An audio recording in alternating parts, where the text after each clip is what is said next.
دمت گرم. جدی چقدر خوب، عالی.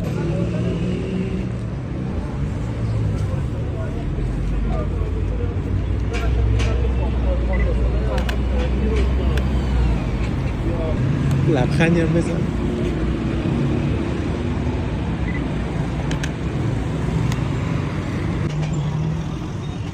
چقدر خفن شد.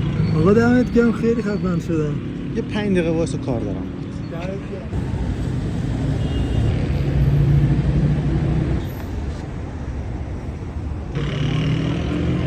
بازم سلام. این خدمت شما. آقا دمت گرم. جدی چقدر خوب، عالی. پشتش هم میتونی باز کنی بچسبونی هر جا خاصی. واقعا اسم من محمدم. محمد علیرضا. من مکرمه ها کارهای خودمه، قلا بافی هم کارهای همسرمه. چشم اگه خواستی عکس‌ها رو برات بفرستم. چرا که نه، عالی میشه. خوشحال شدم. خیلی خوشخندی. بیشتر بخوام. مخلصم. با اجازه.